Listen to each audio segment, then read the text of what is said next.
أعوذ بالله السميع العليم من الشيطان الرجيم بسم الله الرحمن الرحيم رب اشرح لي صدري ويسر لي أمري واحلل عقدة من لساني يفقهوا قولي أما بعد السلام عليكم ورحمة الله وبركاته.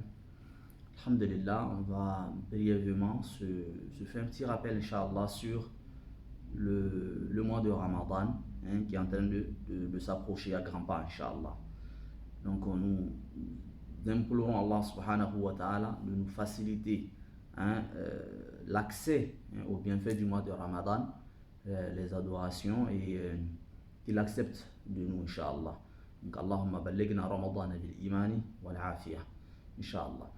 وبعد ذلك إن شاء الله il y a un hadith du prophète sallallahu alayhi wa sallam sur lequel je voudrais vraiment qu'on s'arrête un moment.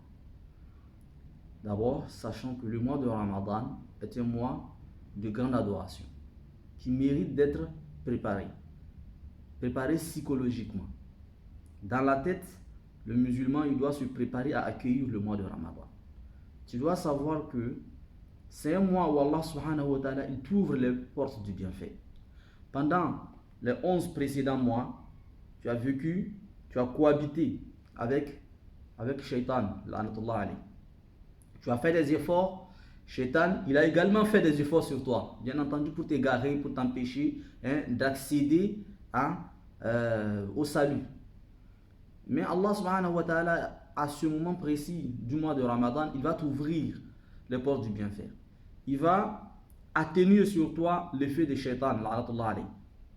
Il va te livrer à toi-même, ta personnalité, ta réalité, de sorte que les diables n'auront pas le pouvoir de te conduire à l'égarement, de te pousser au mal. Si tu fais le mal, ce serait vraiment dû quoi? À ton nafs, à ta propre personne. Parce que Allah subhanahu wa ta'ala, il va attacher le diable. Il va l'attacher, il va l'empêcher de quoi? De nous faire du tort.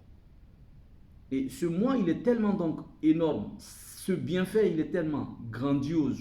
Les bienfaits d'Allah subhanahu wa ta'ala dans ce mois sont tellement énormissimes que Jibril alayhi salam, il va faire une invocation.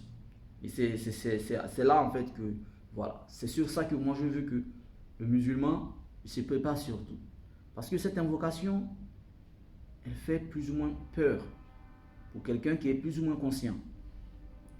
Jibril alayhi salam, il vient voir le prophète sallallahu alayhi wa sallam et il fait des invocations, 3 invocations. Le prophète alayhi salam, il va monter sur le minbar et Jibril alayhi salam, il fait une invocation au moment de la première montée, c'est-à-dire lorsqu'il monte le premier escalier. Il fait l'invocation disant quoi? Que la personne qui trouve le mois de Ramadan, la personne qui arrive à accéder au mois de Ramadan, qui va jusqu'au bout du mois de Ramadan, si cette personne n'a pas réussi à obtenir le pardon de ses péchés, que cette personne-là, elle soit éloignée, en fait, elle soit humiliée, qu'elle soit humiliée. Autrement dit, que le malheur, en fait, s'abat sur cette personne. Autrement dit encore, cette personne-là, elle a vraiment tout perdu, en fait. C'est une personne qui est passée vraiment à côté de la plaque. C'est-à-dire, on te dit, on ouvre les portes du paradis, on te dit entre, et toi tu dis non, plus tard. Ou tu dis non, moi je ne suis pas intéressé, subhanallah. C'est un peu ça en fait.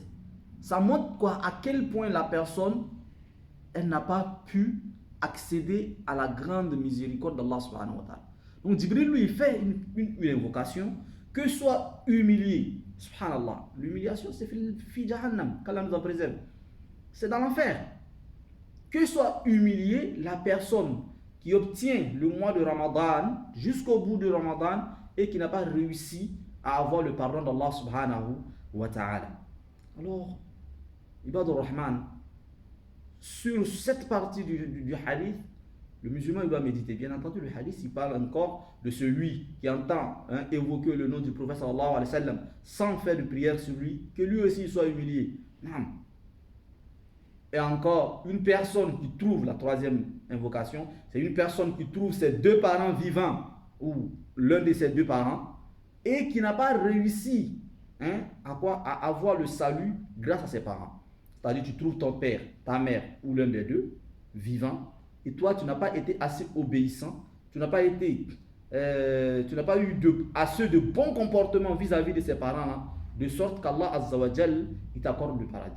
Si tu n'as pas réussi cela, alors Jibril alayhi salam il dit que tu sois humilié. Il demande à Allah subhanahu wa ta'ala de t'humilier.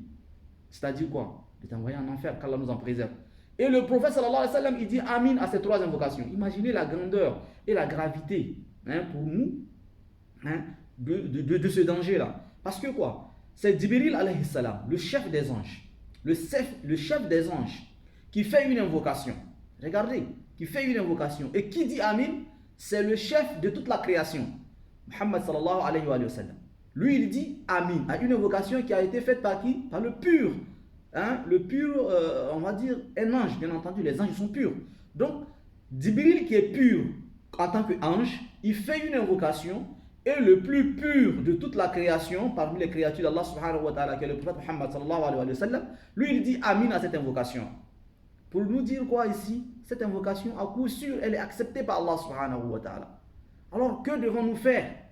Parce que nous avons le devoir de nous mettre à l'abri de ce danger-là.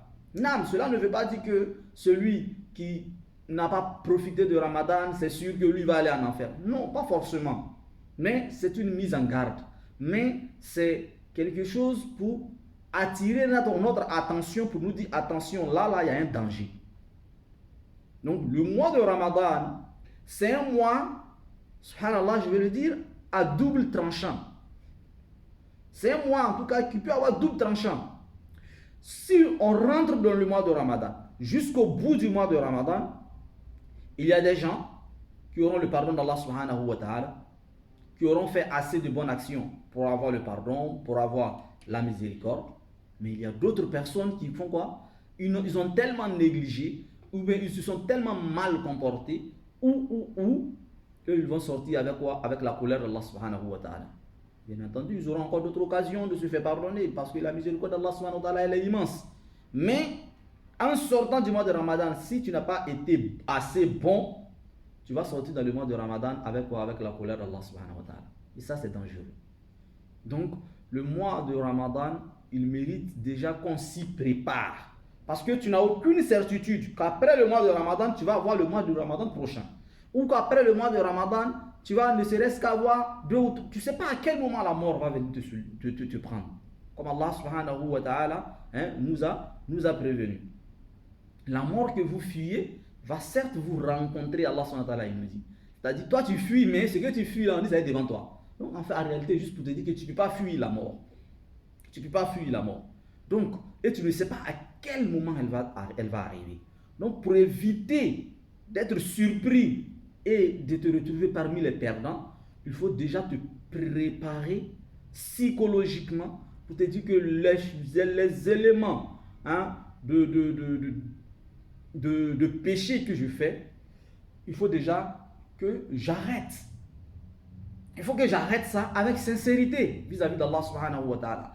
Et il faut que je cherche déjà, il faut que je commence déjà à me rapprocher des actes de bienfait.